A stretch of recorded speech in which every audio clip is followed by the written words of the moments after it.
నమస్తే. తెలంగాణలో కొంతమంది టీచర్లు ఇష్టారాజ్యంగా వ్యవహరిస్తున్నారు. ముఖ్యంగా వారు ఏది చేయాలనిపిస్తే అది చేసేయడం. తాజాగా మనం చూసాం. పిల్లలతో ఆ స్కూల్ అంతా క్లీన్ చేయించడం, వారికి కావాల్సినటువంటి పనులు చేయించడంలో ఇద్దరు ఉపాధ్యాయులపై వేటు పడింది. తాజాగా ఒక ఘటన జరిగింది. ముఖ్యంగా రాజన్న సిరిసిల్ల జిల్లాలో గంభీరావుపేట మండలం నర్మాల గ్రామంలో సాంఘిక సంక్షేమ గురుకుల పాఠశాల ఉంది. ఆ పాఠశాలలో 5th క్లాస్ చదువుతుంది ఎస్ఎస్సి. హాస్టల్లో ఉంటూ దానికి అనుబంధంగా ఉన్నటువంటి స్కూల్లోనే చదువుతుంది. ఇలాంటి సందర్భంలో ఆ పాప హాస్టల్లో సరిగ్గా అన్నం పెట్టట్లేదు, కూరలు కూడా బాగుండడం లేదని చెప్పి ఫిర్యాదు చేసింది. ఇలాంటి సందర్భంలో ఆ చిన్న పిల్లపై ప్రిన్సిపల్ నిర్మల విచక్షణారహితంగా ప్రవర్తించడమే కాకుండా పెద్ద పెద్ద గాయాలు అయ్యేటట్లు ఆ పాపను చితకబాదేసింది. ఇది జరిగి 20 రోజులవుతుంది. ఈ ఘటన జరిగిన తర్వాత ముఖ్యంగా వారి తల్లిదండ్రుల సమక్షంలోనే ఇది జరిగింది.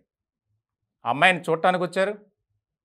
అక్కడ వాళ్ళ రాగానే తల్లిదండ్రులతో ఈ మాట చెప్పింది, అన్నం బాగుండట్లేదు, కూరలు కూడా సరిగ్గా ఉండట్లేదని. ఆ తల్లిదండ్రుల సమక్షంలోనే వారి ముందే ఆ 5th క్లాస్ స్టూడెంట్ని ప్రిన్సిపల్ నిర్మల చితకబాదేసింది. ఇలాంటి సందర్భంలో వారు ఉన్నతాధికారులకు ఫిర్యాదు చేస్తామంటే వారిని రిక్వెస్ట్ చేసి ప్రాధేయపడి ఉండడంతో వారు ఎట్లాంటి చర్యలకు తీసుకోలే, ముందుకు కంప్లైంట్ కూడా చేయలే.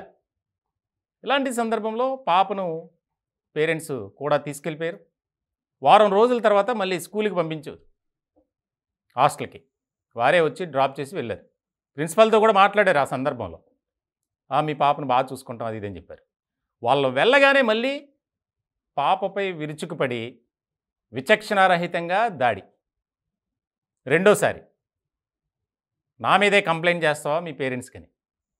ఇలాంటి సందర్భంలో పాపకు తీవ్రమైనటువంటి గాయాలు అయ్యాయి. ఏదో సాగు చెప్పి పేరెంట్స్ని పిలిపించి ఆ పాపను వారితో పాటు ఇంటికి పంపించారు. తర్వాత జరిగిందంతా పాప చెప్పడం ఎస్ఎస్వి. ఇలాంటి సందర్భంలో అక్కడ కొంతమందిని ఆశ్రయించి ఉన్నతాధికారులకు ఫిర్యాదు చేశారు నిర్మల వ్యవహారంపై. తాజాగా ఉన్నతాధికారులు ఆమెను సస్పెండ్ చేశారు.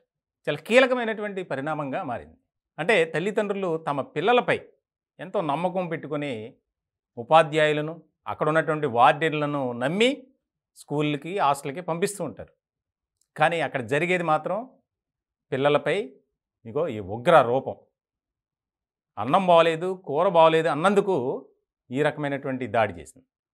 ఈ వ్యవహారంపై విద్యార్థి సంఘాలు కానీ అక్కడ పెద్ద ఎత్తున ధర్నా ఆందోళన చేసినటువంటి క్రమంలో కొంత మేనేజ్ చేసుకొని ఆమెకి ఎలాంటి ఇబ్బందికరమైనటువంటి పరిస్థితులు రాకుండా ఉండేలా వ్యవహరించారు, అందరిని మేనేజ్ చేసి. కానీ రెండోసారి ఎప్పుడైతే దాడి జరిగిందో అప్పుడు మాత్రం ఇంకా ఊరుకోలే. ఇలాంటి సందర్భంలో నిర్మలను సస్పెండ్ చేస్తూ ఉత్తర్వులు జారీ చేశారు ఉన్నతాధికారులు. ఆమెను కంప్లీట్గా విద్యాశాఖ నుంచి తొలగించాలి, లేదంటే మేము రాష్ట్ర వ్యాప్తంగా ఆందోళన చేస్తామని చెప్పి అక్కడ ఉన్నటువంటి అమ్మాయి తాలూకు బంధువులు అలాగే విద్యార్థి సంఘ నాయకులు డిమాండ్ చేస్తున్నారు. విద్యాశాఖ అధికారులు ఎలాంటి నిర్ణయం తీసుకుంటారనేది కీలకంగా మారినటువంటి అంశం.